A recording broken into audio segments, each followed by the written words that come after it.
Good afternoon, everybody, and welcome to our webinar, Mitigating Your Cyber Risk. As we have more of our attendees joining, just wanted to say hello. We know we piqued your interest a few weeks back with the news of our announcement of the partnership with CyberClan. You'll learn more about them today, in addition to some practical tips we hope you share with your teams. As your trusted healthcare safety advisor, we're all about ensuring to find ways to help you scale, share knowledge and scale it at your organizations. And so we hope you take what you learned today back to your organizations. Before we start, we did want to let you know that if you have any questions throughout the session, to use the chat function at the bottom of your screen, and we'll be able to take your questions there.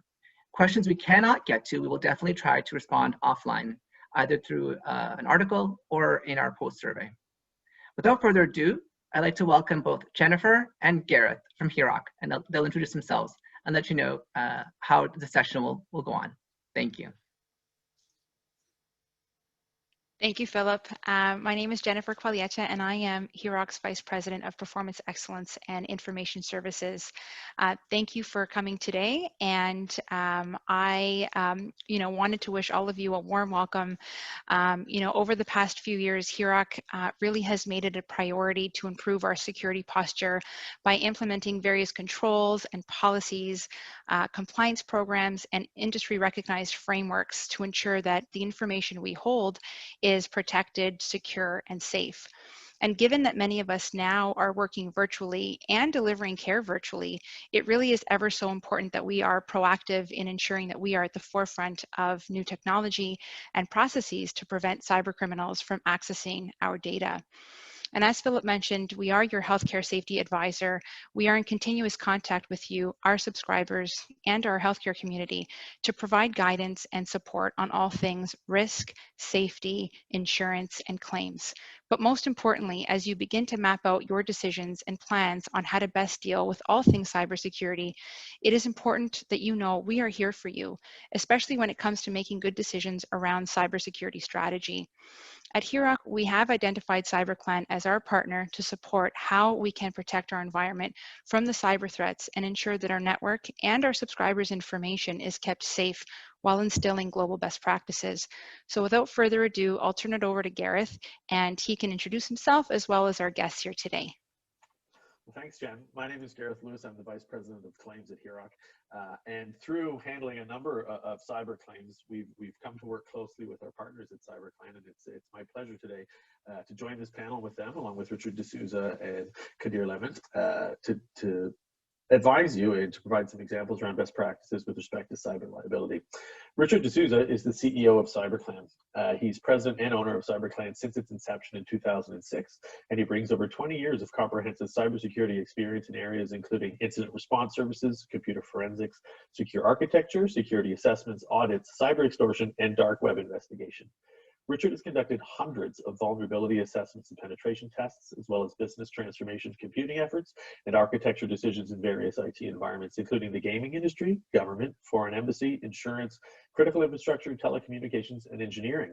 His deep knowledge in identification and prioritization, in addition to authorship of critical cloud security architecture decisions, requirements, guidelines, policies, and procedures across multiple domains, provide expertise to lead in any complex security enterprise. In addition, Richard was the Managing Director of Operations and Head of Information Security at UK-based Accredited Test Facility, or ATF, where he established the ATF's Canadian operations with particular emphasis of assisting sales, business development, security audits, and compliance testing. So welcome, Richard. That's an impressive resume.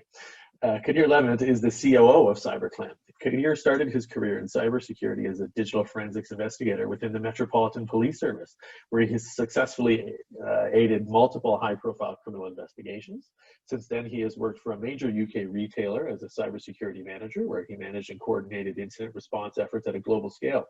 Kadir went on to work with the cyber insurance industry as a senior incident response specialist in London, giving him vast experience in the Lloyd's insurance market and a deep understanding of the cyber claims process.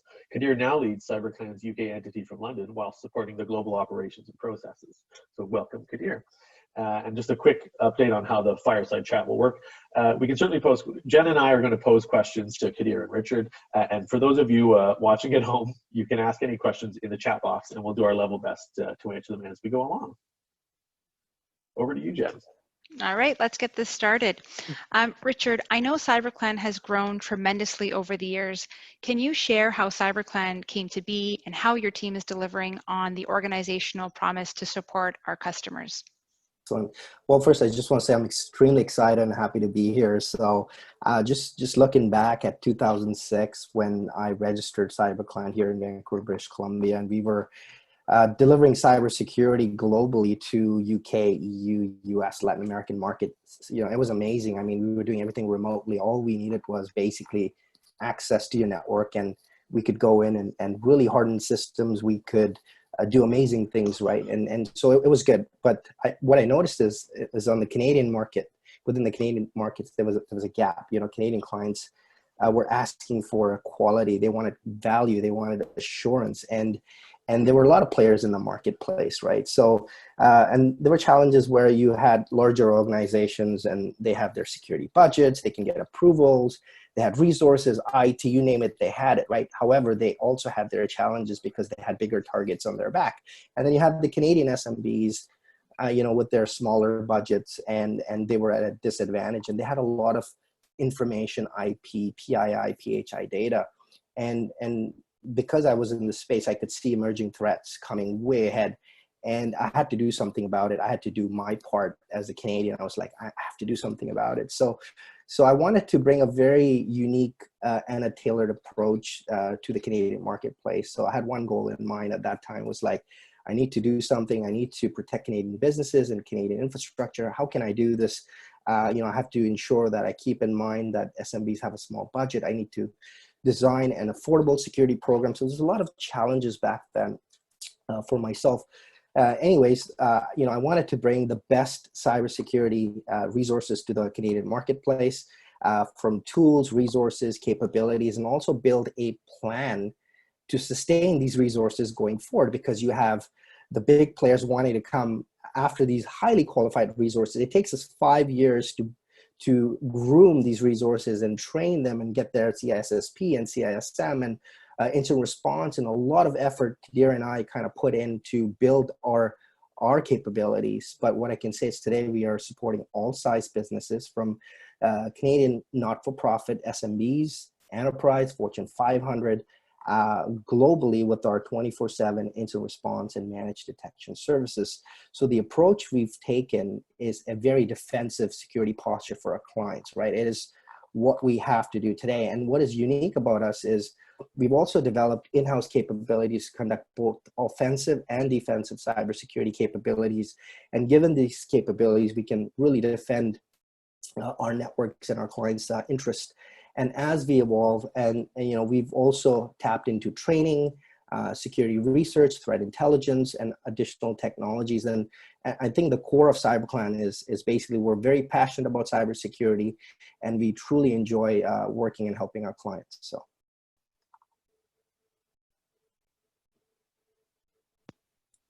Wonderful.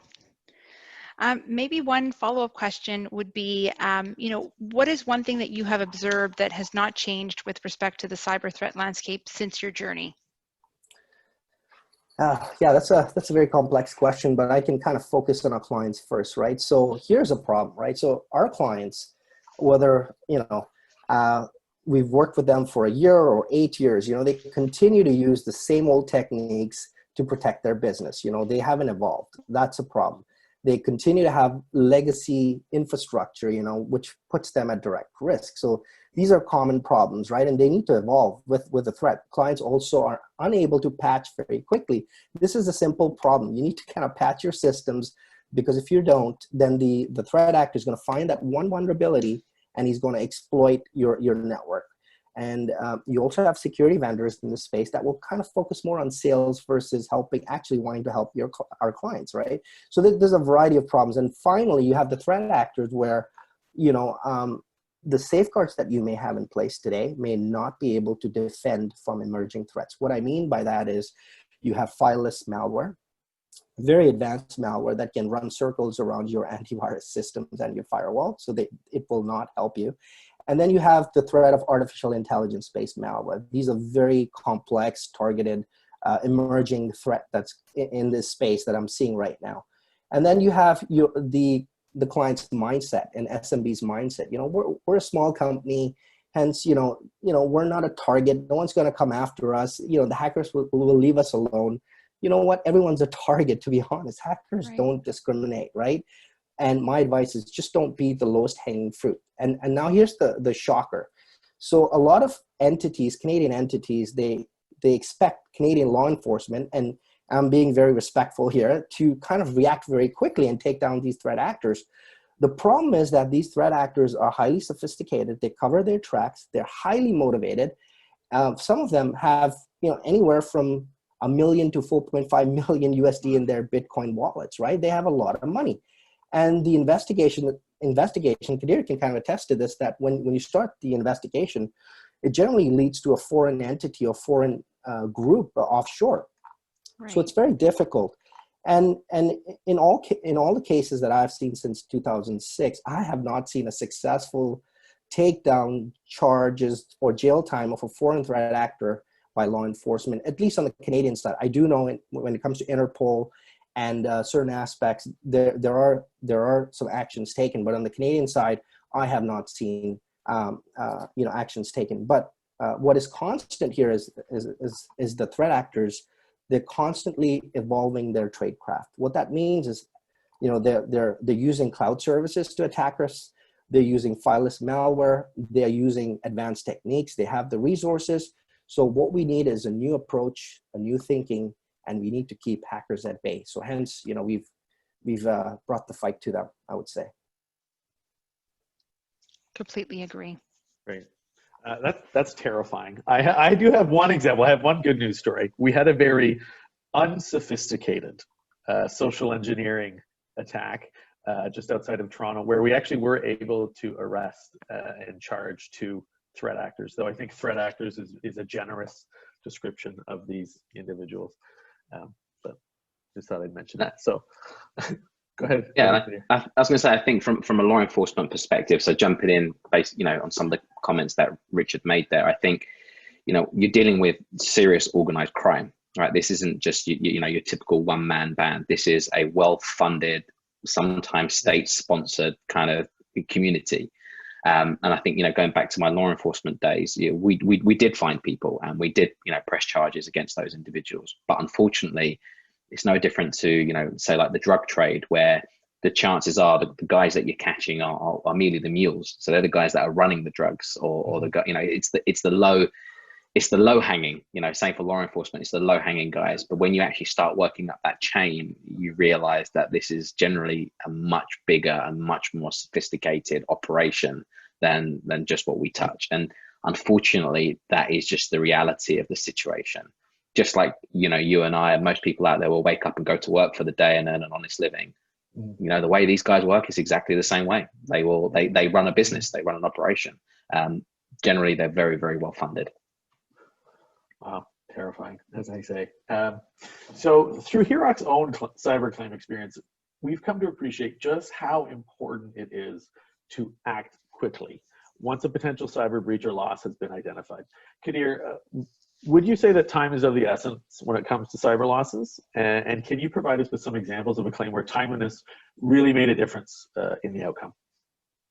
Yeah, absolutely. And I mean, there's lots of ways of looking at a cyber incident. And I think the real way to look at it is a cyber incident is a live event. It's happening right now. And the longer you leave that event, the worse the event's going to become. So you can compare that to a fire. Right? It's no different to a fire. If there's a fire in a property, if that fire is not dealt with immediately, then eventually the whole building is going to turn to ash. So at that point, it's all about damage limitation, damage control. That's why time is of the essence. And I think if we take some real life examples of where we've had that exact scenario. So our response time and our commitment to our clients is to provide our clients with a response within 15 minutes. And that is so important, because if we are not giving that level of service, then the problem's going to get worse. So generally where we see this response required, and we have a couple of common types of incidents that I'm sure lots of the subscribers have heard of it. We have ransomware. Let's take that as an example. So a threat actor has made its way into your system, or a colleague, employee has clicked on a suspicious or malicious link that's made its way through your email systems. And all of a sudden, files start encrypting before your eyes, right? Literally, you start losing access to your systems. The longer you leave that, the less access you're going to have. So the quicker we can respond to that, which we have responded to this before, and we can isolate and contain that incident, then you know what? You may lose 25, 30, 40, 50% of your work, but at least we're limiting that damage and we're controlling that damage. So I think real life scenario would be something like that. And we've also had even something even a bit more simpler, which is everybody uses email. It's a form of communication. So unfortunately, we are seeing a lot of email boxes being compromised.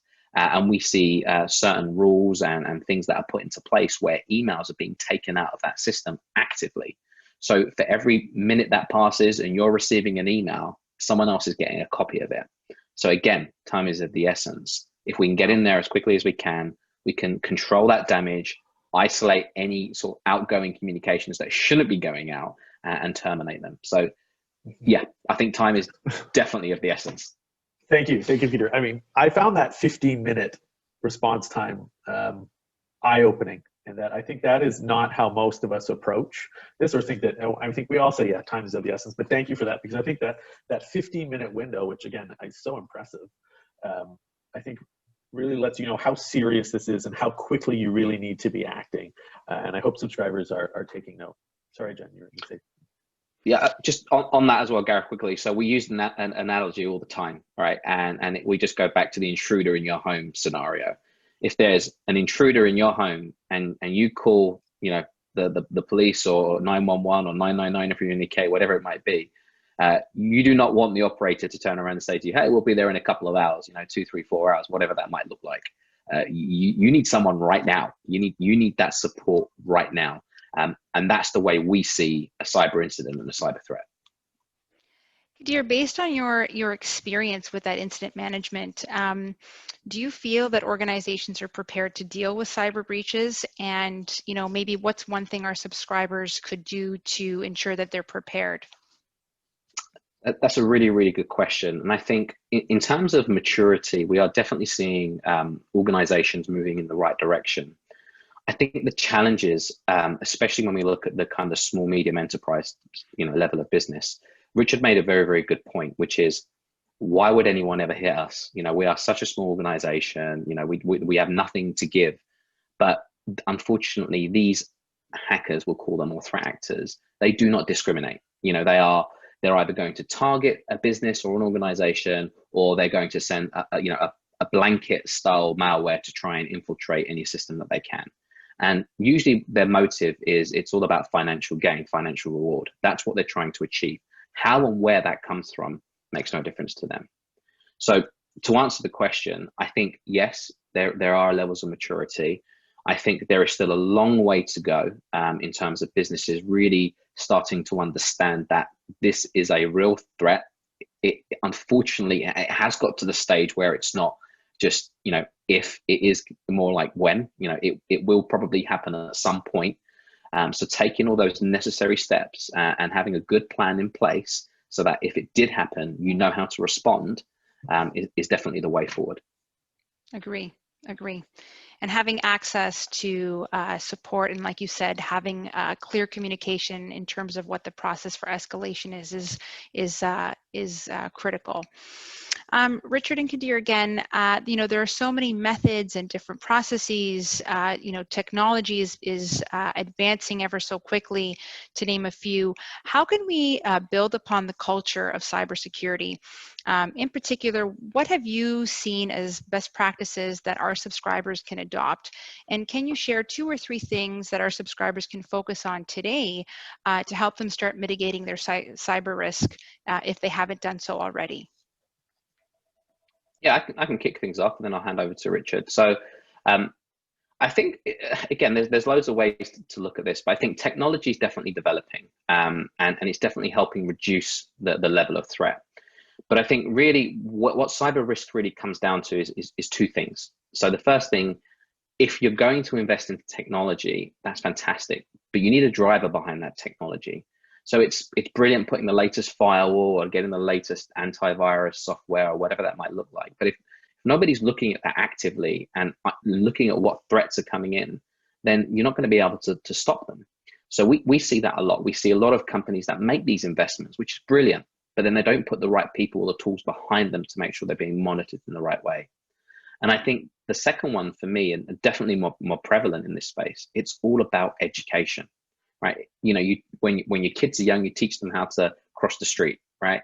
It's the same with cyber. What we need to be doing is helping all of the subscribers, all of their clients. You know, it's as we raise that knowledge and we, you know, help everybody understand what this threat really is, the things to look out for, and what to do in that event. I think that's really where we're going to start seeing a shift in the cyberspace. So definitely education is probably the biggest one for me. Richard? Well, you have a choice, right? You can either choose to be proactive or you can be reactive, right? So you have to make a choice. Are you going to invest in cybersecurity, and are you confident in your current controls? And can you assure yourself that if you do experience a breach, can you sustain a breach? So those are the questions you need to ask yourself. Now, I can talk about firewalls and antivirus solutions and which is better than, that's not the point. The point is you need a combination of, you need support and decision from high above. You need, of course, you need a budget. You need the right safeguards in place that will work effectively. You need the people that understand those technologies and are able to identify a threat, or indicators, I call them. And you need an incident response plan to react and contain it as fast as you can. So it's a very simple recipe. You just have to get the pieces, put it together, and it will work. So that's my take. Great. Thank you both. I have a bit of a follow-up question. So that was, addressing the proactive approach. With respect to the reactive approach, can you give us 2 or 3 things that an organization should be doing or thinking of doing as soon as they realize that they might have been breached, be it malware or someone stole some credentials or someone's in your network actively stealing data? I realize that's a huge question, but just 2 or 3 tangible things. So, well, I mean, if someone's bleeding or someone's in the hospital and he needs a surgery, would you step in there to do the surgery? That's the first question. Would you have the expertise to handle that situation? You need to ask yourself that question, right? So a lot of IT individuals try and tackle this problem. And again, they have a certain level of expertise. They have their priorities. You need the experts to kind of really come in and deal with the threat head on, because threat actors, I'll give you an example, Eastern European threat actors, 18 minutes to penetrate your environment and encrypt your entire network, 18 minutes. That is their capabilities. Then you have the North Koreans follow, with 2 hours. You have the Asian threat actors, 4 hours, and the list goes down. So from my perspective, you need the right expertise. You need the individuals to kind of pull you out of a bad situation, and you need to react fast. Kadir, I'll pass it to you. Yeah, I mean, you pretty much covered all of it there, actually, Richard. I mean, that's what I would say as well. It's I think for someone who's experiencing a cyber breach, you can either try and fix it yourself, or you can contact the people that deal with it every single day. It's no different to a broken car, right? You can take it to a mechanic, let them do it, who see cars every single day, and they'll more than likely know what the problem is. Or you spend hours and hours trying to diagnose the problem yourself.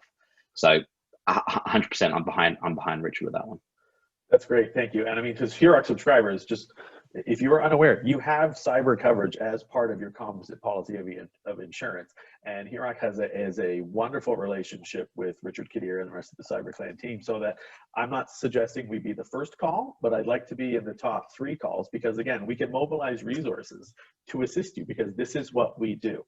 So just a shameless plug there for both of us as well. Kadir, the next question I have is for you. Can you advise us, just again, you'll see a theme to my questions, 1 or 2 things that our subscribers can do to assess their own level of security posture or cyber preparedness? So, just from my own non-technical person perspective, it's hard to know where you are or how well you're doing as an organization. So any advice here for our subscribers would be helpful. Yeah, absolutely. So I think the biggest thing that we see is a shortfall when we deal with these incidents is having a plan. I think that's the biggest thing. So for all of the subscribers out there, and for anybody, in fact, that might be watching this, it's all about having a plan if an incident happens. So what does that look like? Who do you contact? When do you contact them?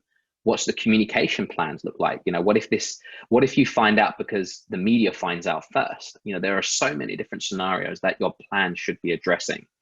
Make sure the plan's up to date, because things change in a business, in an organization. And usually, you know, organizations see it as more of a checkbox exercise. You know, yes, we've created a plan. Let's put that in the drawer and never take it out again unless we need it in a few years' time. At which point, all of the numbers you probably have in there are the wrong phone numbers.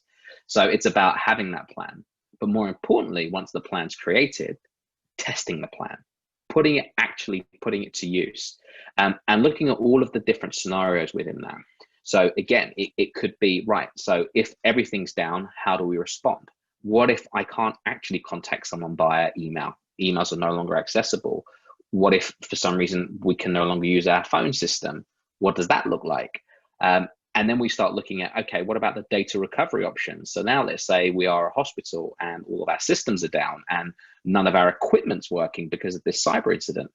How do we deal with that?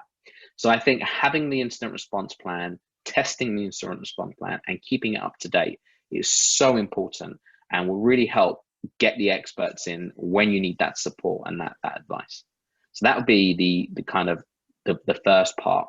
And then the second part, and I mentioned this earlier, is it's all about the education. So education could be delivered in lots of different ways. And when I talk about education, it doesn't necessarily mean in-depth cybersecurity training for every single, you know, personnel within the organization.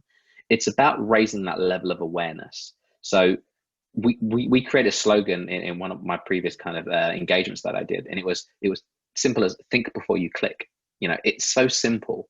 When you receive that email from a trusted person that you would have received emails from before, and they put a link in there for whatever reason, just think before you click it. Think before you open that attachment. Think before you follow that URL.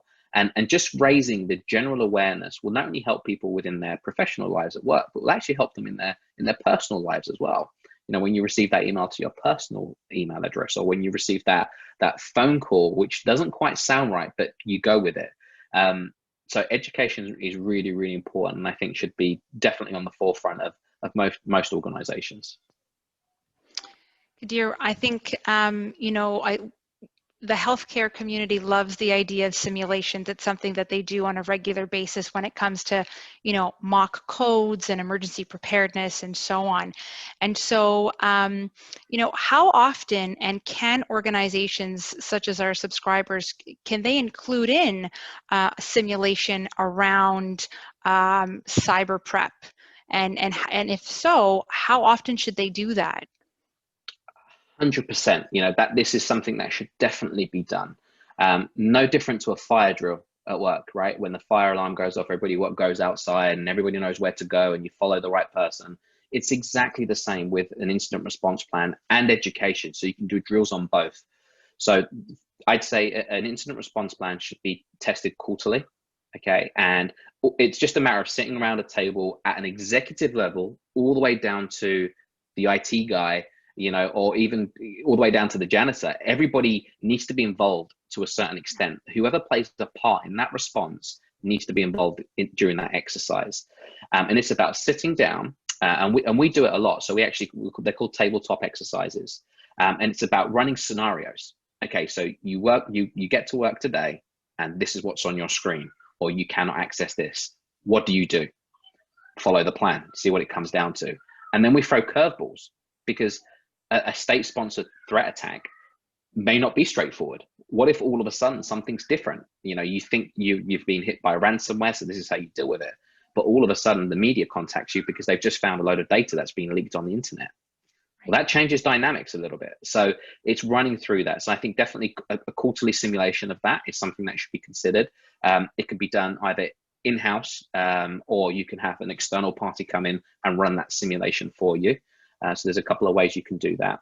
And when you look at the education piece, so again, we spoke about business email compromise and ransomware. You can run simulations across that. So I'm sure some organizations and subscribers listening today run phishing kind of campaigns, internal phishing campaigns and simulations for their employees, trying to I won't say catch them out, but again, trying to find the weak links so you can then educate them to try and raise that awareness and then run the simulation again. So we would say actively monthly phishing campaigns internally. If you can do them once or even twice a month, it depends on what the employee kind of turnover is, contractor turnover is. And it's better to do that now on the forefront than have to clean up after an event. So I'd say be as proactive as possible. I'd say monthly for exercises like that. Sounds great. Actually, we at HIROC had just reviewed our incident response guide before the pandemic happened in March, and it was really interesting to see how it then actually changed once we had more of the organization working virtually, and how we had to modify and change some of our processes. In particular, you mentioned, what happens when you can't use email and you can't use Outlook. And for all of the subscribers that are here today, that is a really critical piece. Some organizations may have the fan out, which is a great idea as well, when you can pick up and call and fan out to all the staff. But really to think about in the event that, there is a power outage, or there's not the ability to charge cell phones because of that and whatnot, and how you sort of think and plan around that. And a great example, as you mentioned, is through the tabletop exercises and doing that on a regular basis. I just have one other follow-up question. Do you feel, given all of this, that organizations are proactive and prepared for cyber loss based on your experience, and sort of how you've had to respond to incident responses? How prepared do you feel organizations are, and can you reflect on that? I think, in all honesty, again, the reality of the situation is there are not enough organizations that are prepared. And what we find is usually they become prepared after an incident. It's at that point, it's the eye opener, right? So I won't fit an intruder alarm on my property until there's been an intruder. At that point, I'm going to have the intruder alarm, I'm going to have the surveillance system, I'm going to have everything put on my property. But it's too late. You already suffered that heartache, that loss. And it's just exactly the same with cyber. We see the same thing. So again, be proactive. Check your security systems, have an external party come in and try and break in. And if they can break in, it's better to find out them breaking in a safe way than finding out later on that someone's broken in and they've been in your system for the last 6 months. You didn't even know they were there, and they've been taking patient data, Right. And it's too late at that point. And it doesn't matter how much you then invest into your business. It's too late. The damage has already been done. And it's very, very hard for our clients that have suffered those types of incidents to recover, not just from a technology perspective, but when you start looking at the reputational damage that potentially has as well. We've seen it. We've seen it in the US healthcare system. We've seen it in the UK healthcare systems, where I personally dealt with a client. It was a private hospital. It was they specialized in dental. A threat actor was in their system for 6 months. They had no idea that they were in there, and it was exactly that. They were stealing patient data. Now, once it all came out, the systems were secured, everything was done in the right way, they did the right press releases. Unfortunately, that business didn't survive because the reputation was damaged so hard that nobody was going to use them anymore. So it just goes back down to, it's more than just a cyber event. There is so much more that happens around this that will need to be considered. So hopefully that's a roundabout way of answering your question, but I think everybody could do more to protect themselves. And it's a matter of really opening your eyes and realizing this is happening. It could happen to me. It probably will happen to me. So let me just reinforce that lock on this door before someone breaks in. Fantastic. Okay, Richard, the next one's for you. As we've been sort of talking about during today's webinar, unfortunately, sometimes our people are the weakest link when it comes to cybersecurity. How can we guard against that? We'd love to hear some key takeaways for our subscribers that they can actually start implementing today to ensure that not only their staff feel supported, but are prepared and vigilant and understand their individual role in cybersecurity. Yeah, so the term, the human firewall, and humans being the weakest link. So let's kind of refocus on some of the real concerns for companies, right? Basically, we want to protect our information assets, and And hackers are going to take advantage of the human psychology. They're going to target individuals. They're going to target the receptionist. They're going to go after the CEO. I mean, when we simulate phishing, and my red team of hackers, we'll say, all right, so who is the easiest target that we can go after? Like, so we go online, we go on LinkedIn, we find the CFO, we find the HR. We'll say, all right, maybe we'll go after HR. They have a lot of information. Let's try and target the CFO. So we'll kind of build a profile on the individual, and we will go as far as replicating systems. We'll go as far as replicating external HR systems, ERP, PeopleSoft, whatever we can do, we're going to make it happen. And we're going to take a position where we're going to keep trying till, and in some situations, we've gone head on with a fully certified NIST facility, a government contractor with NIST controls, providing, components for the F-35 fighter jet. So we're like, all right, let's play. So myself and a team went in, and within 3 hours, we compromised the entire environment. So bottom line is, from a threat actor's perspective, we're very motivated and we will not stop. In fact, the more hurdles you're going to put in, the stronger we're going to keep coming at you. So I'm just trying to share and be very honest with the mindset here. But what you can do is there's many steps you can take. Like, for example, just kind of, enforcing your perimeter. So your email, your business email, for example, HR. I can tell you right now, HR has a lot of information in their inbox. If I get into that inbox, it's game over. So, you can leverage defense in-depth principles and kind of add additional layers to your spam filtering. You can enable 2FA or multi-factor authentication, making it very difficult for the threat actor. You can add additional, new technology and backed by an incident response firm that will actually watch the wire 24/7. And this is what we do for some of our clients, where I'll be very honest, there's a very large healthcare facility group in Ontario, and the owners have said, Richard, I cannot have a security breach.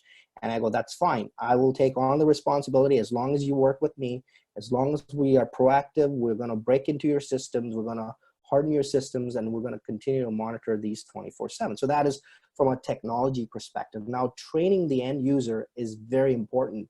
And building that, I call it the human firewall, right? So training a human takes a lot of energy. You need the right training modules, from phishing to password security, just even simple passwords, like change your password. If you go online today and you look at the Adobe breach, or you look at any other breaches, I can find the organization, perhaps I can find the user, and I can find their password.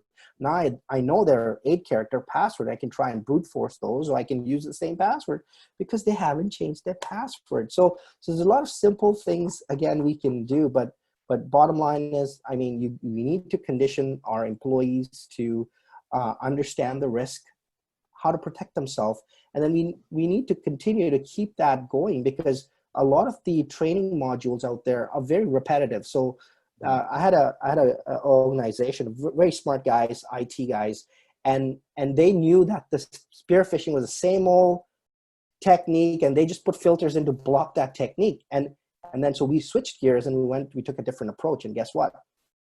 They all got compromised, right? So it's all about conditioning, and you have to be proactive. So yeah, those would be my thoughts. Kadir, you want to add anything to that? I suppose just a small one on the password side. So me and some of the guys were doing some statistics, and we were looking at, I'm sure you guys know, but there's lots of common passwords out there. In fact, you can actually go online now and download a list with millions and millions of compromised passwords from different websites. And we've actually got some statistics, which I thought maybe some of the subscribers will find interesting. So when you look at kind of complexities of passwords, you have, just lowercase characters, upper, lower, passwords, symbols, common words, etc., etc. And if you just look at kind of high level averages, to crack, say, a 6-character password using upper and lowercase letters, it's instant. Okay, it can literally be cracked instantly.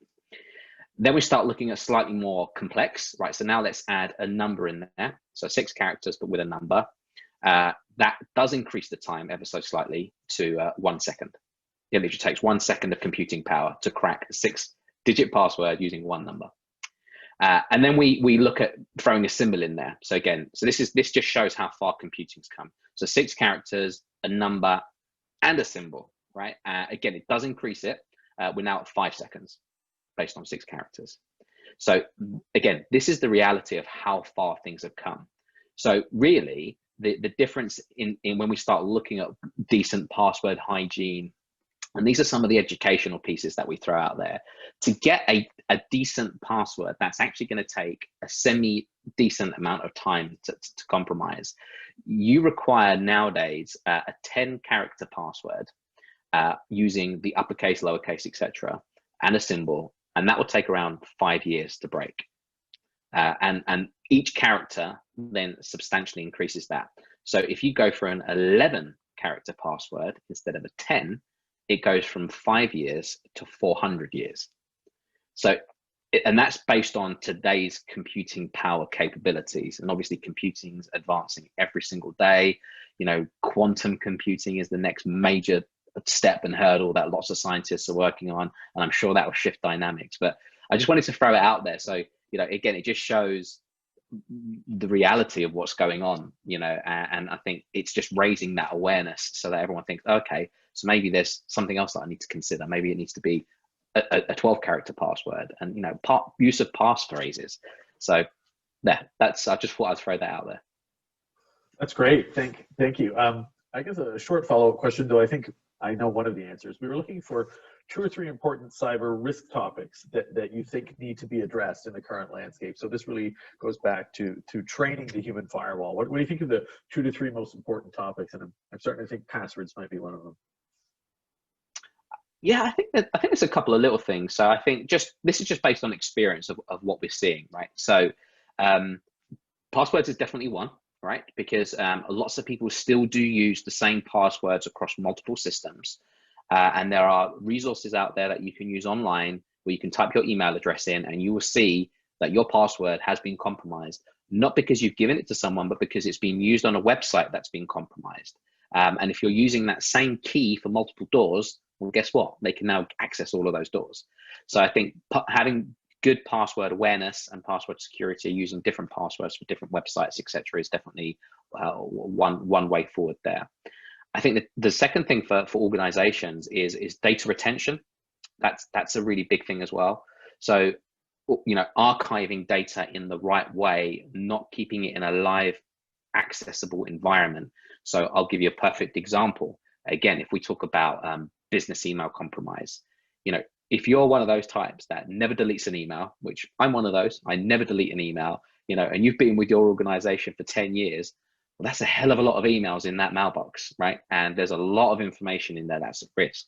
Whereas if there were certain steps that were put in place, no one's saying you have to get rid of those emails, but there's a system that takes those emails out of that environment, puts it into a different environment that's not as accessible by a threat actor, but it's still accessible by yourselves, then that's something else there. So data retention is another really, really important one. And I think the third one as well is just good hygiene in general. So having a good cleanup policy. If an employee leaves, what does that look like? Access controls. Does everybody have to have access to everything? They probably don't. You know, try and reduce that access so that you just kind of put in extra locks here and there to stop that kind of information leaving the systems. So just a few there. I mean, there are so many to consider, which is why what we like to do is when we start engaging with the client is we do a risk assessment. Every environment's different. Every business has different risks. So we look at what does that look like for you, for your industry, for your systems, for your infrastructure, for your setup, for your employees. What does that look like? So I think everything needs to start with a risk assessment. That is great. That is great. Thank you, Kadir. Got it. So, and we have a question on the chat around the increasing use of Teams, and I assume that's Microsoft Teams and WebEx, et cetera. And that really does feed into my next question, which is the COVID-19 pandemic has forced so many of us to start working from home, working remotely, and that has surely increased the risk with respect to cyber exposure and cyber losses. And what are some of the trends that you're seeing in that regard, and how best can we ensure that cybersecurity is on everyone's list of priorities? And how can we, and I think you sort of already alluded to this, but how can we help our subscribers see cyber hygiene and good cyber practices as good business practice and not just an IT issue? So I can maybe take this one on here. So, you know, COVID-19, you know, a lot of remote workers, I see a real problem here, right? Which a lot of businesses are not even considering. So you have your employees, okay, we all agree, working from home with VPN access, right? Beautiful. You got your VPN, so you're packaging these VPNs, you're sending it to your employees, and guess what? They're using their personal computers to log into your network. What is the problem there, right? They have their personal devices on corporate networks. This should never happen to begin with. Why? Because, you know, personal devices may not have the same level of cybersecurity controls that a company asset may have. You could open your organization again to a serious security risk, from virus to malware to a full-scale breach, right? Because the threat actor could probably pivot through their systems into your environment.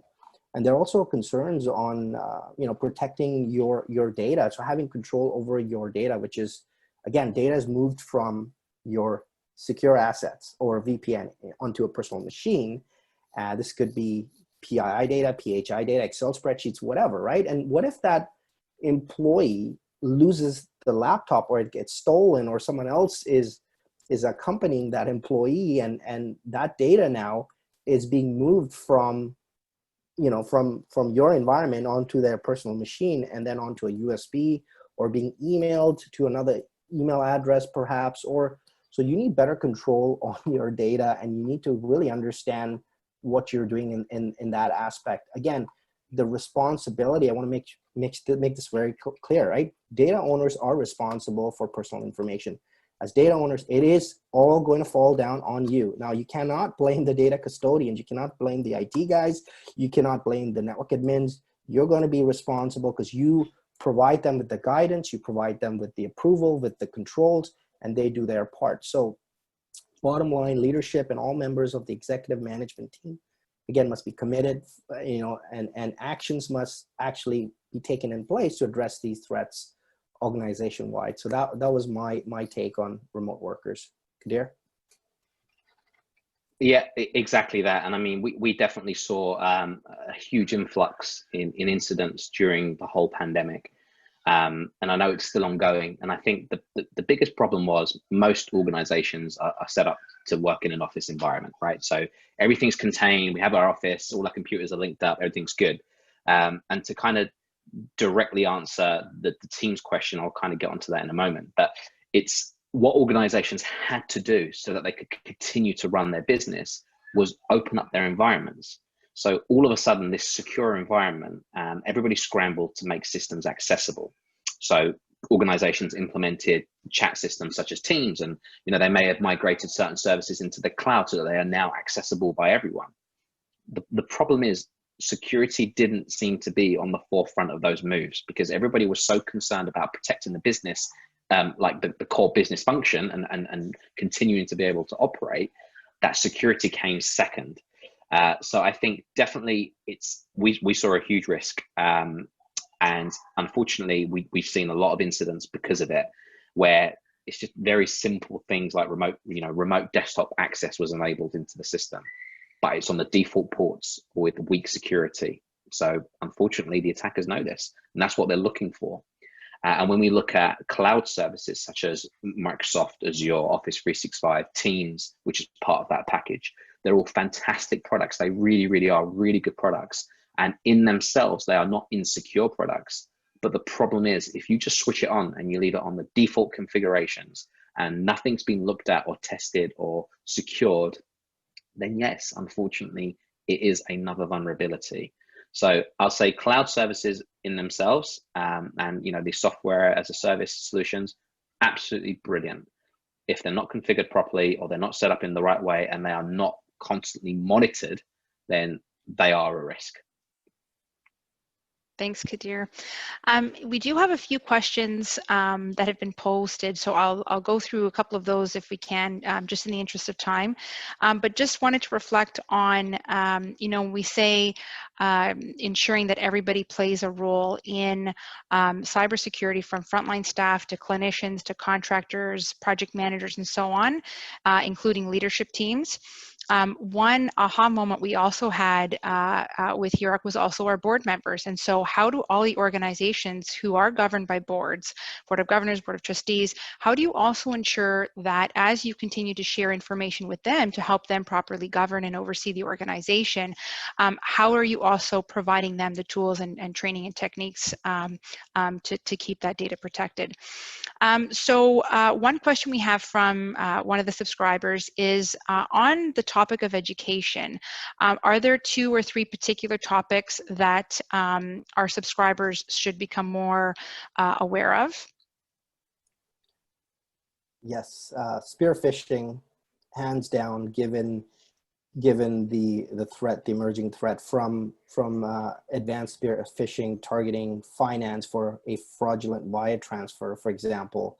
So it'd be very simple for you to just kind of sit down with your CFO and your accountant and anyone that's doing a transfer to say, hey, maybe I'll just give you a quick phone call if you need to verify something, and maybe we can have a quick password just via the phone as an addition to just sending an email. So you can put some very simple steps in place to kind of mitigate some of those risks. So definitely social engineering, spear phishing, password security. Kadir mentioned password security is important.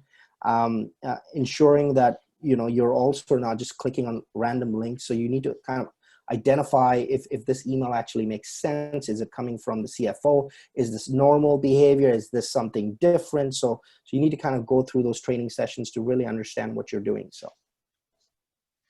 Perfect. Okay. One other question we have. Is there a website or a central repository where our subscribers can find more about cybersecurity? We do have a number of resources on the HIROC.com website in terms of cyber guides and 2-pagers or short summaries to that cyber guide. But are there any other, like I said, central repositories where they could just learn more about cybersecurity?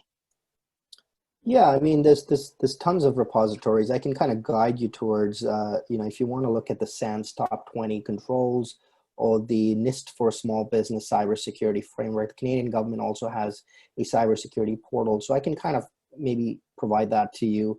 But yeah, if you can just Google NIST small business cybersecurity framework or SANS top 20 controls, you can look at those controls and you can kind of do some sort of quick risk assessment and say, okay, we have this in place and there's some explanation what you may need, and you can further look at that. If you're looking for security awareness training programs, there's tons out there.